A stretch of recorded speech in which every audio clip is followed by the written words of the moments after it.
Ludopia, un monde rempli d'histoires et d'aventures, où les jeux sont au centre de tout. Dans ce monde semblable à un parc d'attractions, il est possible de vivre de grandes épopées dans chaque région. Voici Central Town, ville ultramoderne et capitale de Ludopia. C'est ici, dans cette cité, que tout est géré. Que ce soit les réseaux d'information, les grands commerces, et bien entendu la conception de consoles et d'accessoires de jeux. Vous rêvez de traverser de vastes contrées à la recherche de grandes aventures? Alors Adventure Plains saura combler vos désirs d'aventurier. Vous recherchez le grand frisson et l'adrénaline? Aurore Valley saura vous glacer le sang comme jamais. Vous êtes passionné d'arts martiaux et souhaitez vous mesurer aux meilleurs ou juste les voir en action? Ne passez donc pas à côté de Fighting Stadium. Et ce n'est que quelques-uns des lieux composant ce monde, chacun offrant ses jeux, ses histoires et ses aventures. Et pour découvrir ces reliques, des joueurs hors pair se réunissent en groupe pour partir à leur recherche, les explorer, les analyser et les présenter. Ou parfois, intervenir lorsqu'un de ces artefacts d'amusement et de rêverie devait être utilisé à de mauvaises fins, comme aujourd'hui. Nous sommes en direct dans le centre-ville de Central Town, capitale de Ludopia, où une bombe a été posée dans la crêperie locale. Alors que de nombreux clients venaient y prendre un petit déjeuner comme à l'accoutumée, l'armée dut évacuer les lieux et est à présent en train d'empêcher quiconque d'approcher du bâtiment. D'après nos sources, l'armée aurait fait appel à une équipe de spécialistes pour désarmer la situation. Vous comprenez? Cette bombe est directement connectée à un jeu vidéo, et le seul moyen de la désamorcer est de finir ce jeu. Or, ni moi ni aucun de mes hommes n'y sommes parvenus. C'est pourquoi je fais appel à vous, GamerQuest. Vous êtes les meilleurs joueurs du pays et donc les plus aptes à nous sauver. Des questions? Ouais, c'est quoi la vraie raison pour laquelle vous nous avez choisi nous? Les autres équipes du coin sont en vacances ou en arrêt maladie. C'est bien ce que je pensais. Bon, s'il suffit de finir le jeu, ça doit être à notre portée, non? Si c'était si simple, je pense que l'armée aurait pu gérer ça toute seule. On doit avoir affaire à un cas spécial. Vous ne croyez pas si bien dire. Voyez vous-même. Oula! Effectivement. Ouais, je confirme. Un problème? Voilà le jeu en question, Sana. Tu le connais? Non, non, non, non, non, non, non, non, non, non, non, non, non, non, non, non, non. Oui, il le connaît. J'en ai bien l'impression.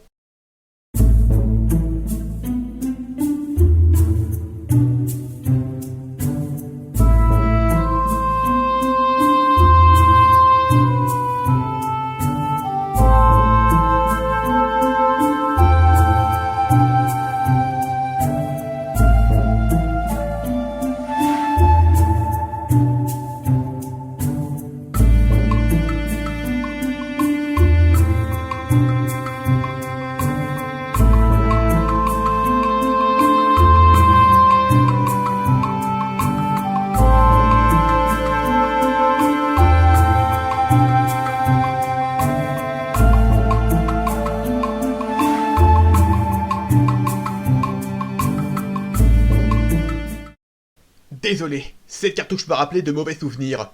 Je comprends, mais il va falloir prendre sur toi. Facile à dire, on parle quand même de Super Ghouls & Ghosts. Ce jeu en a fait rager plus d'un. Oui, on y accompagne le chevalier Arthur devant traverser un monde horrifique pour sauver la princesse Prin Prin. Ou Prin Prin, je sais pas comment ça se prononce. Oh, c'est un jeu sur la légende du roi Arthur. Loin de là, monsieur. Ils ont été renommés ainsi lors du portage en Occident. Arthur n'est pas son nom d'origine, et ce jeu n'a rien à voir avec les légendes arthuriennes. Faut savoir qu'à la base c'était un jeu sur arcade, donc volontairement très difficile pour que les joueurs y insèrent de l'argent pour rejouer sans arrêt. Il a ensuite été porté sur NES, sans ajustement de difficulté. Dans cet opus, Prin Prin a été capturée par un démon alors qu'elle et Arthur étaient en train de... Pique-niquer? Pique-niquer. Dans un cimetière, et en caleçon. Ben... Oui? Mon pauvre et innocent petit Sana. Quoi? Je t'expliquerai. Pour en revenir à ce jeu-là, il s'agit de la suite directe du jeu d'origine, où la princesse est de nouveau capturée et c'est à nouveau au chevalier Arthur de partir à son secours. À vous entendre, on croirait entendre parler d'un jeu Mario, tiens. Pourtant, vous avez pu constater que ça n'a rien à voir. Hélas. J'ai déjà joué à ce jeu à plusieurs reprises, sans jamais en voir le bout. D'ailleurs, je n'ai jamais réussi à passer le premier niveau. C'est une galère sans nom, ce jeu. Nous sommes en présence des joueurs de GamerQuest, appelés ici pour désamorcer la bombe. toutes les équipes étant indisponibles, c'est sur les épaules de ces parfaits inconnus débutants dans le milieu que repose la situation. Non, mais donc, qui vous a laissé entrer, vous? Le colonel nous a laissé passer en échange d'une carte de Giratina. Non mais je rêve. Bon, on verra ça plus tard. On a beaucoup de boulot et pas beaucoup de temps. Oui, c'est un jeu solo, mais en nous relayant, tout devrait bien se passer. Bon, je suppose que c'est à moi de m'y coller pour commencer. T'as tout compris. Youpi! Le premier niveau est un cimetière, tout comme dans l'opus précédent. Arthur n'est pas très rapide, mais il peut utiliser des lances comme projectiles indéfiniment. De plus, les sauts sont assez spéciaux par rapport à ce qu'on est habitué. En effet, lorsque le saut est effectué, il est impossible d'en changer la trajectoire en cours de route, à moins d'avoir justement recours au double saut qui obéit à la même règle. Elle a l'agilité de la moufette du Québec et la grâce du Lamentin du Saint-Laurent. Les phases de plateforme sont donc à gérer avec beaucoup de précaution, car le moindre saut mal calculé peut avoir de lourdes conséquences. Et je pèse mes mots. En effet, Arthur ne peut encaisser que 2 coups avant de mourir. Au premier coup reçu, son armure se brise. Mais alors, complètement. Arthur a probablement l'armure la moins résistante du monde. Regardez-moi ça, comment elle vole en poussière juste en contact avec un zombie. Même l'armure de Shiryu est plus résistante que ça. Et si on reçoit un second coup sans armure, soit dit en passant, ne porter qu'un caleçon en dessous doit vraiment pas être confortable. Oh no, he's hot! C'est la mort.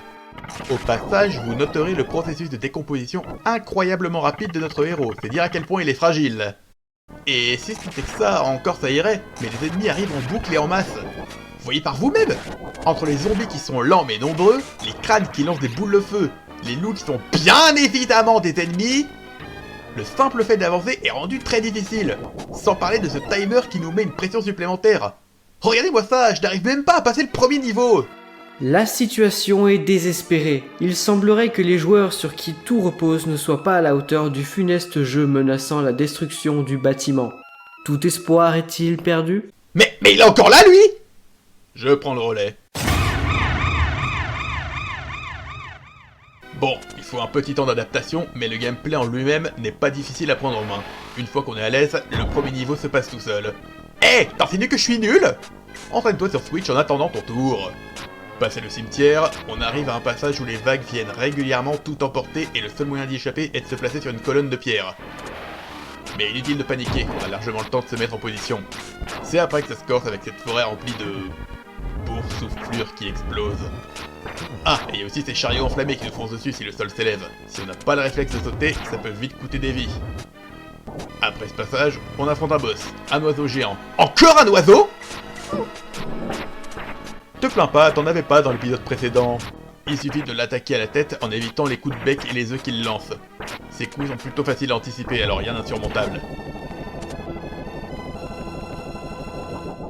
Il semblerait que la situation soit finalement sous contrôle. Nos joueurs ont fini par apprivoiser le jeu maudit et à franchir le premier palier. Délicieux ces crêpes. Je comprends pourquoi les citoyens en raffolent autant. Tout à fait d'accord avec vous. Ça va, on vous dérange pas? Niveau suivant, une épave. Et là, je me dis que Sanna n'a peut-être pas tort en ce qui concerne Arthur et son armure.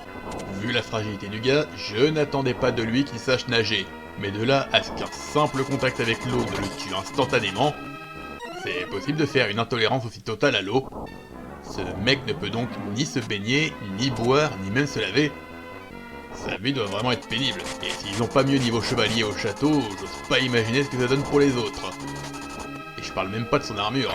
Même chose, un simple contact avec l'eau et elle part en poussière. Je sais pas qui est l'armurier d'Arthur, mais il ferait mieux d'en chercher un nouveau, hein.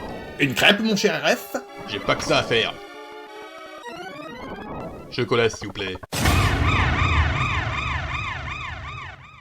En soi, une fois qu'on comprend la logique du niveau, tout se passe bien. Les fantômes servant d'ennemis ne posent pas trop de problèmes. Toutefois, bien qu'il soit nécessaire de ramasser de l'argent pour gagner des points et des vies, il vaut mieux éviter de tenter le diable et de prendre le risque de perdre une vie directement. Après l'épave, nous nous retrouvons sur un radeau à traverser la mer déchaînée. Et par chance, nous trouvons la seconde armure d'Arthur. Cette dernière rend l'arme que nous utilisons bien plus puissante. Ouais, par contre, espérez pas pouvoir prendre un coup supplémentaire comme dans Mario, parce que cette nouvelle armure est pas plus résistante que la première. Certes, mais l'arme améliorée fait la différence. La traversée se fait sans problème avec un peu de dextérité et de prudence. Et le boss, quoi que ça puisse être, est plutôt facile à terrasser lui aussi, la faucille permettant d'attaquer directement vers le bas. À présent, nous arrivons dans les mines. Et sans vouloir me vanter, je trouve la fossile l'arme idéale du jeu. Une fois améliorée, elle inflige beaucoup de dégâts. Tiens donc, regardez-moi ce filou qui m'attend en bas de l'échelle. Get over here! Ouais, il y a des armes différentes à ramasser dans les coffres, certaines sont plus utiles que d'autres. On a par exemple les dagues qui sont un peu plus rapides que les lances, mais aussi l'arc qui est plus un malus qu'un bonus. Parce que c'est bien beau d'avoir une arme qui peut facilement atteindre les ennemis en hauteur, mais pas quand il faut se baisser pour atteindre ceux au sol. Et je parle même pas de la hache qui a une trajectoire complètement hasardeuse. Et bien entendu, les armes mauvaises sont plus faciles à ramasser qu'à éviter. Oui, enfin, quand on tombe pas sur un coffre piégé, certains d'entre eux contiennent un sorcier qui lance un sort à Arthur pour le transformer en... quelque chose. En soi, ça n'inflige pas de dégâts, mais quand on a beaucoup d'ennemis autour, ça peut vite être la cata. Et en parlant d'ennemis... Dio! ほう、向かってくるのか。逃げずにこのディオに近づいてくるのか。近づかなきゃてめえをぶちのめせないんだな。ほうほう。では十分近づくがよい。 Firebrand. Firebrand. Le Firebrand. L'ennemi le plus agaçant de toute la saga. Présent dès le premier opus, ce monstre nous attend tranquillement dans le niveau pour au moment de l'affronter s'envoler pour bouger dans tous les sens de façon complètement aléatoire. Et en plus il esquive nos attaques. Le toucher juste une seule fois est presque impossible. Ce n'est qu'un ennemi de base et pourtant il est encore plus difficile à battre qu'un boss.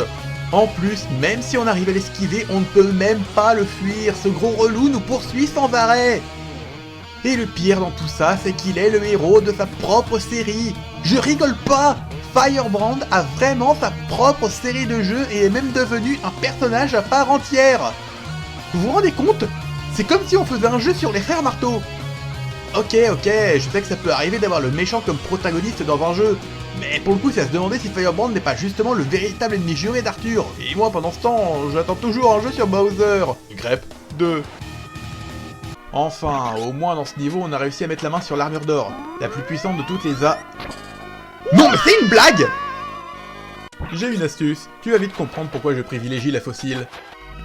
Avec l'armure d'or, il est possible de charger l'attaque pour déclencher un coup dévastateur. En l'occurrence, celui de la fossile, ce sont deux tornades tournant à côté d'Arthur et infligeant énormément de dégâts. Tu n'as qu'à avancer tranquillement en chargeant l'attaque et la libérer quand tes ennemis arrivent. Comme ça, tu auras beaucoup moins de mal à avancer. Même les boss ne tiennent pas long feu comme ça. C'est vrai que ça facilite la tâche, mais je doute que ça dure. Dans le niveau suivant, on est... Hein? C'est quoi ça? Il est bizarre ce sol. Il est pas palpable. Tout est fait d'un genre de matière organique, mais c'est immonde? Bon ok, il est pas trop dur, il y a juste à se dépêcher pour monter sur la plateforme avant que les pointes ne poussent, pour rejoindre ce moment où on est sur une plateforme qui tangue, comme si on était complètement... comment dire... bourré.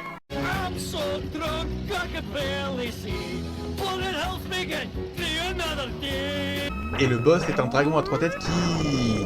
tient pas long feu.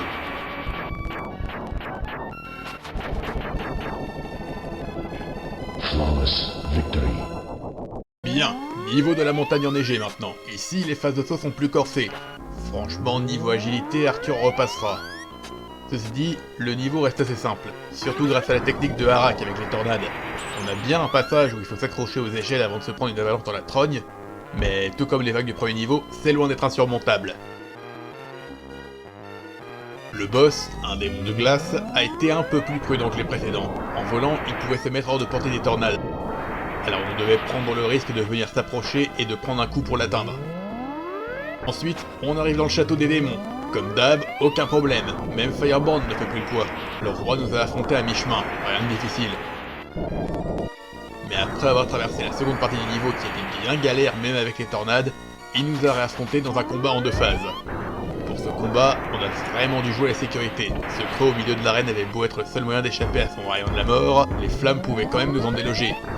Et de là, très difficile de l'atteindre, même avec les tornades. Philippe! Je sais où tu te caches! Ceci dit, armé de patience, nous finissons par en venir à bout et à complètement le détruire.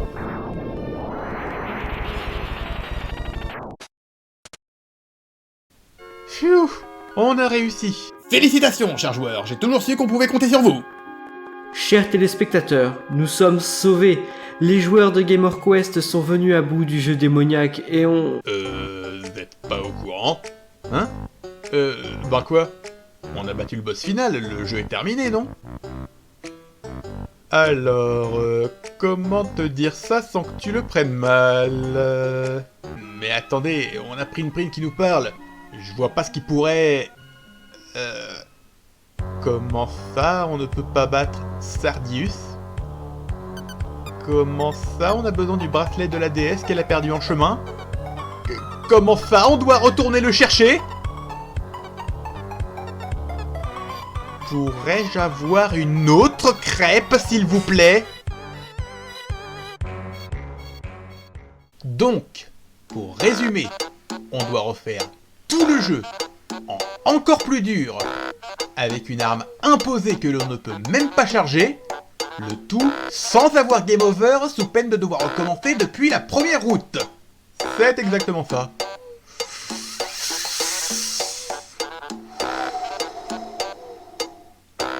Bon, au moins c'est plus faisable que Ninja Gaiden. Ninja Gaiden. Un problème? Plus tard. Pour l'instant, organisons-nous pour échapper au game over, on n'a plus beaucoup de temps. Bref, tu gères mieux les ennemis. Sana, tu n'as pas trop de mal contre les boss. Et moi, j'y arrive mieux dans les phases de plateforme. Passons-nous le relais selon ces situations et tout devrait bien se passer. Ok. Pour faire apparaître le bracelet, il faut d'abord avoir l'armure d'or et le gros bouclier. Bien que je ne suis pas certain qu'ils servent à quelque chose. Une fois cela fait, une fée sortira parfois d'un prochain coffre. Cela signifie que le bracelet va apparaître. Voilà le piaf, laissez-le moi. Ces coups sont assez faciles à anticiper alors... Tout va bien. Bien, nous revoilà dans l'épave, même chose qu'avant. Faites quand même gaffe, les ennemis sont beaucoup plus nombreux qu'avant. Je vais m'occuper de la traversée, vu que les obstacles sont franchement pas gênants. Comme ça, il n'y a que les ennemis à gérer. Ouais, enfin, sans pouvoir attaquer vers le bas, ce boss pose déjà plus de problèmes. Vaut mieux quand même rester à distance. Je crois que le bracelet inflige plus de dégâts quand il attaque à bout portant. Et il a l'air de pouvoir faire disparaître les projectiles. On voit la Firebrand, il vaut mieux le contourner pour l'instant. Bon, sur les tornades, les boss sont déjà moins de la rigolade. Arak, tu t'occupes du niveau organique ensuite? Le temps manque cruellement, chers téléspectateurs, et pourtant nos 3 joueurs semblent plus que décidés à venir à bout du jeu du diable. Peut-être l'espoir n'est-il pas perdu, et que, dès demain, nos citoyens pourront de nouveau déguster ces délicieuses crêpes. Bon, nous revoilà au château. Concentrons-nous. C'est la dernière ligne droite et pas le moment de se relâcher. Allez, hop, plus de Firebrand. Voici le roi. Alors si j'ai bien mémorisé son pattern dans la route précédente, il commence par cracher des flammes, puis un laser. Si je garde mon calme... Bingo! Les gars, il nous reste 5 minutes. Zut, Sana, zigouille le boss final qu'on en finisse. Ok, laissez-moi juste le temps d'analyser son pattern, j'ai pas droit à l'erreur. Voyons voir... Voilà, je dois monter sur les plateformes pour l'attaquer à la tête. Tout ce que j'ai à faire, c'est anticiper son attaque. S'il la lance en même temps que les plateformes, je dois attendre qu'elle soit passée. S'il attend, je fonce. Vite, vite, vite! Je devrais y être presque. Ah zut! Sana, reste concentré. Allez, allez, allez! Oui!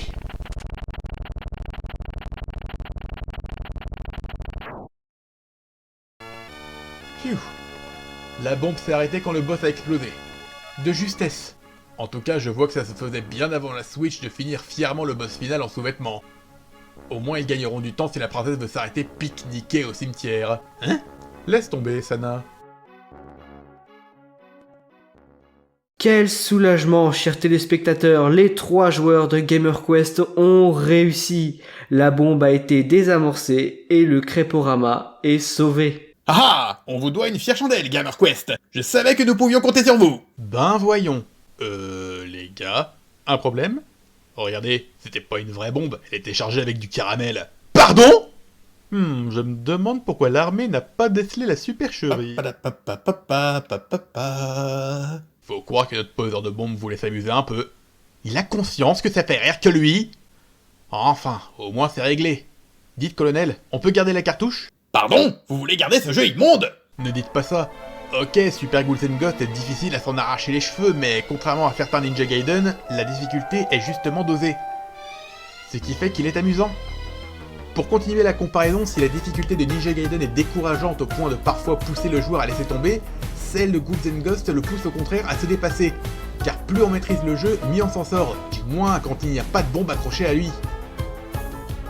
Je n'ai pas grand chose à dire des musiques.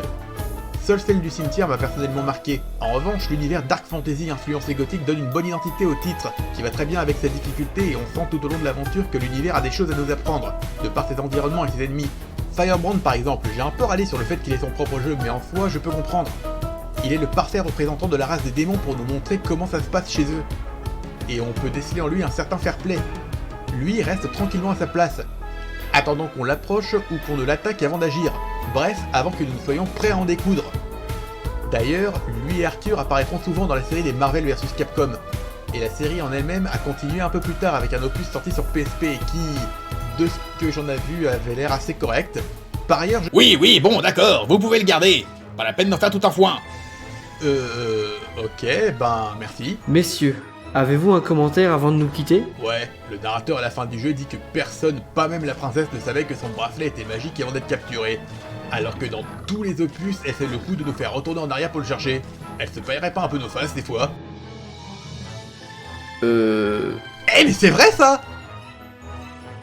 Une cartouche endommagée et maintenant un jeu relié à une bombe. Et comme par hasard, c'est sur nous que les deux tombent. Mon aile a coupé que celui qui a envoyé Ninja Gaiden à Sanna est aussi notre poseur de bombes. De toute évidence, quelqu'un a une dent contre nous. Ou plutôt, contre Sanna.